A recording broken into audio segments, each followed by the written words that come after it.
नमस्कार मित्रांनो, स्वागत आहे तुमचं आज एका नवीन व्हिडिओमध्ये. आज टाकून घेतो मी हळदीला खत. तर खत पूर्ण आणलेलं आहे इथं. तर तुम्हाला दाखवतो काय काय आहे ते. आता हे हळदीचा पहिला डोस आहे.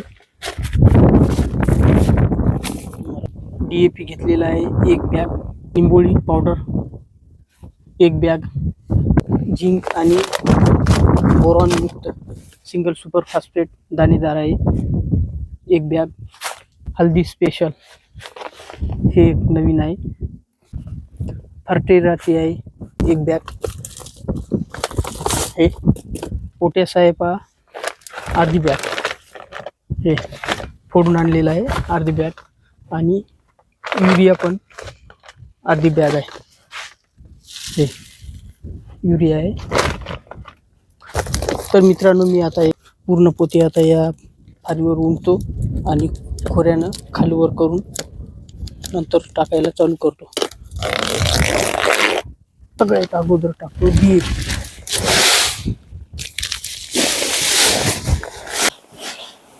थोडं असं पकडलं म्हणजे काय होत 50% आताच मिक्स होते.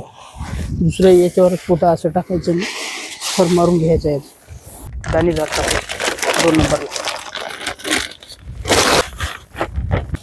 याला पण घेतो असं थोडंसं मिक्स करून.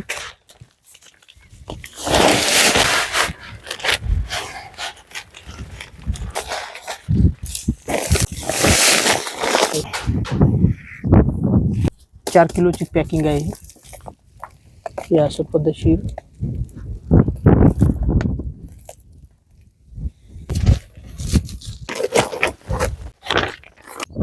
पद्धतशीर असं बुडापासून खोऱ्यांना असं. पहिलेच आपण थरवर टाकलेलं आहे पद्धतशीर, त्याच्यामुळे जास्त बेजार व्हायचं कामच नाही. ऑलरेडी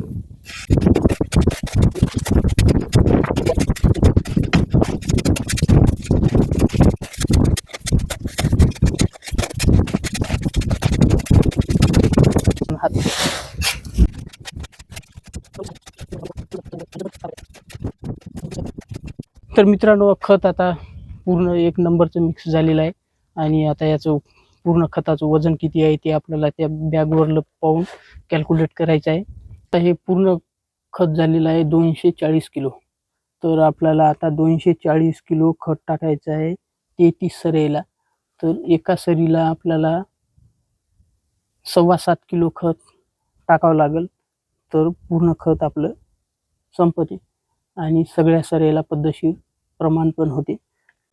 7 किलोचं वजन करून घेतो, माप आणलेलं आहे, आणि टोपल्यानं माप तयार करतो. याचं 1 टोपलं जर 7 किलो जर भरलं तर 1 टोपलं आपल्याला प्रत्येक सरीला टाकून देता येते. माप करण्यासाठी तराजू आणलेला आहे. तर मी आता याला मोजून घेतो. आता एका सरीला हे 1 टोपलं भरून खत टाकायचं आहे.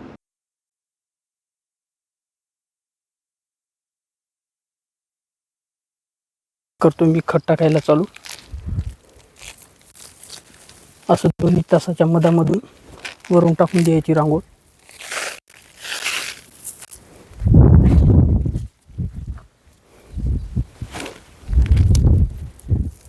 त्या काटाला गेलो की हे टोपलं संपते, लगेच पार्सल चाललं त्या काटाला.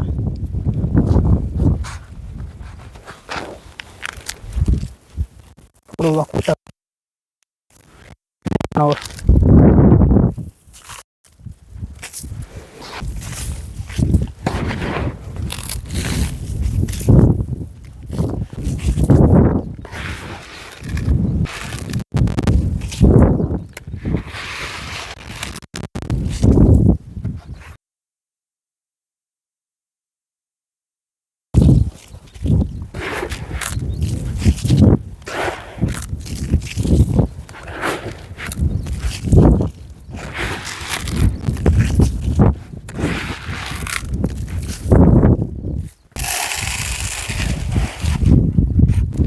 याची मम्मी मला पार्सल आणून द्यायची.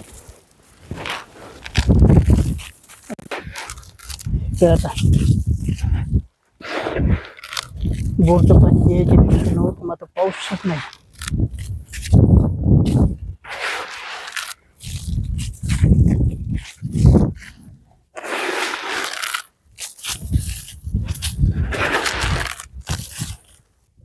सरी राहिली टाकायची. हे टोपलं घेतलं भरून. एवढा खत शिल्लक उरलेला आहे. हे रिकाम्या पोत्यामध्ये भरून ठेवतो. तेवढं टोपलं देतो टाकून. पूर्ण खत टाकणं झालं. आणि आजचा व्हिडिओ मी इथंच थांबवतो. व्हिडिओ आवडला असेल तर लाईक करा. चॅनलवर नवीन असाल तर चॅनलला सबस्क्राईब करा. पुन्हा भेटूया अशाच एका नवीन व्हिडिओमध्ये. व्हिडिओ शेवटपर्यंत पाहिल्याबद्दल तुमचं मनापासून धन्यवाद करतो.